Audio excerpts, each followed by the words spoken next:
حضرت حسن بصری رحمه الله دا یو ډیر لوی شخصیت تیر شوی دی، ډیر لوی شخصیت جناب.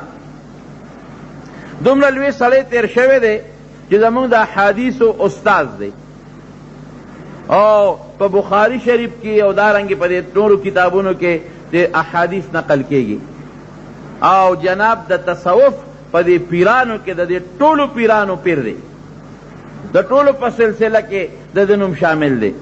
یو زمانه کې تاجر و، زبردست تاجر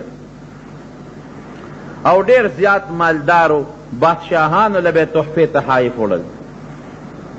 نو د روم یو بادشاه هرقل بلا سامان راواغشت او قیمتي قیمتي څیزونه، او یې زه هغه له تحفه وړم. چې څنګه راغې نو بادشاهانو ته خو نیغ په نیغه نزدېکت ګران دی.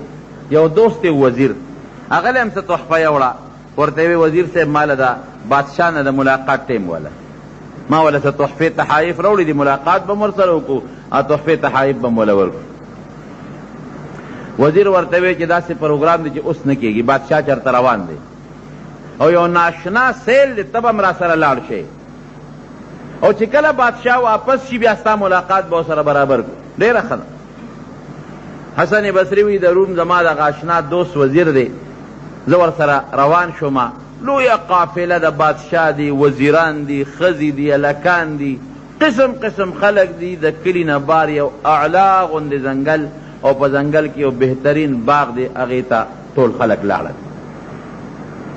کوئی زما دی دوست دی وزیر مال یو خیمه برابر کړه چې ته په دې خیمه کې کښېنه، تماشه کوه، او چې کله واپس شم بیا به سره خبرې اترې کوو. ما دا سوچو چې بادشاه به ښکار له راغلي، دی به ښکار کوي، یا اکثر دا بادشاهان دا یو بل سره د اسونو او د اوښانو زغل کوي، دا مقابلې کوي، دې له به راغلي، سیر و تفریح له به راغلي. نو جناب ګورمه چې د دې باغ او د دې ځنګل په دا منځ کې یو خیمه ده، او ډېره قیمتي اعلی د سرو زرو چړاو پې شوی دی، او د هغې خیمې نه ګیر چاپېره په پردوم سره زر دي، او چې کم د هغې هغه پړي دي هغه ډېر قیمتي او اعلی. وی یو ډله ځي، هلکانو، د جینکو، د بوډاګانو، لښکر، بادشاه، وزیران، او هغه خیمې ته ځي، او د هغه خیمې نه تاویږي، او یو کس پکې ورننوځي او واپس راځي. وی افسوله کې مې سوچ کو چې بنده دا خیمه کې څه دي، او دا خلک دې خیمې ته څه دپاره ځي. وی چې ماسخوتن شو زما هغه دوست وزیر راغی او ما سره کېناست، مې چې لکه ما خو سهار نه اوسه پورې لویه تماشه ولیدله، خو په دې مې پوه کړه چې دا څه شی دی. یاره سړی وی زمونږ بادشاه دی، خو د هغه یو زوی مړ دی، او دې خیمه کې د هغه قبر دی، او دا نن د هغه عرس و، کال په کال د هغه برسي کېږي، عرس کېږي، او دا تا چې څو لیدل دا کار کو. دا تاسو څو کړل؟ وی تا ولیدل لومبې چې یو ډله ورله، لویه ډله، دا د ټول روم طبیبان او ډاکټران او حکیمان دی ورغلل، او د بادشاه د هغه خیمې نه چکر یې ولګاو، او چې مشر ډاکټر او طبیب و هغه بیا وردن نشو، او د بادشاه د هغه زوی خیمه چې زوی قبر کم ځای دی هغې ته وردنوت، او ورته وي د بادشاه زویه مونږ تا پسې ډېر خفه یو. بادشاه خفه دی، مونږ د ټول روم ډاکټري، طب او حکمت راوړی دی، که په ډاکټرۍ او طب او په حکمت ته جمدی کېږي نو چې څومره خواري د مونږ یې کوو، مونږ کوشش کوو چې تا جمدی کو چې بادشاه خوشحاله شي. خو افسوس د مرګ مرض داسې مرض دی چې هغې مرض په چاو لګي نو په طب او په ډاکټرۍ واپس دا بیماري نه ځي. داسې درونو که نه ده، یو بیماري ده چې هغه دا ناقابل علاج ده، چې هغې ته بوډاپه وایي، بوډاوالی چې راغی سړی ځوانېږي نه. او دویم مرګ چې راغی، نه د ډاکټر بچ کولی شي، نه د ساینسدان بچ کولی شي، نه د امریکې او د بش د عارضي مجازي طاقتونه بچ کولی شي، خبره ختم. نه ډاکټر ورته وایي هغه مشر طبیبه چې افسوس د مرګ مرض داسې مرض دی چې د هغې علاج چا سر نشته، دا بیماري چې راله سړی ته واپس نه خلاصېږي، مونږ بې بسه یو. سلام علیکم. وی ورپسې دویمه ډله تا ولیده چې ورننوته، هلکان او جینکۍ او خشته ښکلې لباس والا، او په ځان یې د کالو انبارونه جوړ کړي، هغې ورغلل چې د بادشاه زویه موږ په تا پسې ډېر زیات خفه یو او موږ د ټول روم حسن راوړی دی. بعض انساني هغه د حسن نه مجبور شي نو خبره مني. نو موږ حسن راوړی دی، که ته په حسن جم دی کېږې تا نه زموږ حسن قربان، دا ټول حسن در نه قربانو. افسوس معامله دی د هغې ذات سره ده چې د هغه په مقابله کې د دنیا حسن څه شی دی. داسې ده که نه ده؟ الله د چا په حسن څه کوي؟ د حسینانو خشته او ډولې نبی کریم صلی الله علیه وسلم فرمایي ان الله جمیل، الله ډېر زیات ډولې دی چې مخلوق یې خشته ښکلې پیدا کړی دی چې د الله ذات به څومره خشته او څومره ښکلې وي. الله دې زموږ دیدار نصیب وګرځولی کړي. نو هغه ذات سره دې معامله ده چې د هغه د چا په حسن څه او نه د مرګ نه خشته بچ کیدی شي او نه ته بدرنګ بچ کیدی شي. چې ټیم راغی خشته په هلکانو کې که حسندار هلک دی او که جنۍ ده که د 20 کالو کې ډز ورکه او که 40 کې ډز ورکه او که 80 ته ورسېدل. بعضې وخت کې حسین او خشته زر مړ شي او بدرنګ 100 ته ورسېږي. دا فرق هم پکې نشته. مونږ بېوسه یو نو مشر چې کوم پکې خشته انسان و هغه وي سلام علیکم واپس ترې راځي. وی بله ډله دې ولیدله دا سپین ګیري هغې ورلل ای د بادشاه زویه مونږ راغلی یو جرګه م راوستې ده، ځکه بعضې وخت کې انسان د جرګې نه مجبوره شي. مونږ جرګه راوستې ده، که ته په جرګه باندې جم دی کېږې نو مونږ الله له جرګه راوستې ده، ولې چې مونږ هم در پسې خفه یو، بادشاه هم در پسې ډېر زیات خفه دی. افسوس د مرګ داسې یو شی دی چې هغې په جرګه هم سړی دی نه خلاصېږي. که ډېرې جرګې م ورته وکړې که نه کلا اذا بلغت التراقیه وقیل من راق وظن انه الفراق والتفت الساق بالساق الى یوم څنګه دی الى ربک یومئذ المساق. کله چې مړی ته ساره وخېږي که نه نو خلک وایي من راق هلکه څوک تعویزګر شته که نشته؟ دمګرې ولا وګوره چې دم پې واچوي چې جوړ شي.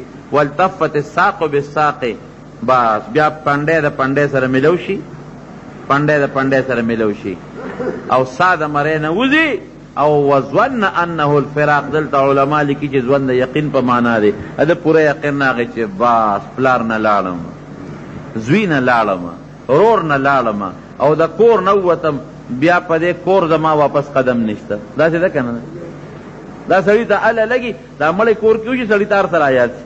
والد صاحب زمونږ چې کله جنازه ایستله یو عجیبه کیفیت په ما راغی، دغه لږ ساعت کې دا الله را طرف نه وي. جنازه چې وته خولې نه مې دا لفظ ووته الله دې معافي وکړي، ما وې باس نن نه دې ووت واپس په دې دروازه بیا نه راځي. داسې ده که نه ده؟ کم کور چې چا جوړ کړی دی او د مرګ په قدم ته ووت دغې کور له بیا واپس نه راځي، باس ختم. هغه خپل بستر پاتې شو هغې له بیا واپس نه راځي. راشي خو د مرګ جنازه چې اووتله بس دا اخري وتل دي، دوباره بیا د خپلو بچو لا د خپل پلار لا د خپل رور لا او د خپلې ښځې لا او د خپل خاوند لا د انسان دوباره نشي راتلی. خبره ختم. د مارونو ډېره لویه د افسوس خبره ده، مونږ غافل یو. الهاکم التکاثر، غفلت کې پراته یو. بهر کیف وی چې هغه دغه ورته وایي چې هغه بوډاګان چې مونږ جرګه راوستې ده، په جرګه بعضې وخت کې انسان حاجت پوره کی. افسوس معامله د مرګ دی د هغې ذات سره ده چې هغه د مرګ په مسله کې جرګه هم نه مني. وی بیا داسې خلق ورلل چې هغې قیمتي اعلی هارونه قیمتي جواهرات په کاسو کې نیولې او د دولت انبارونو والا خلق ورلل.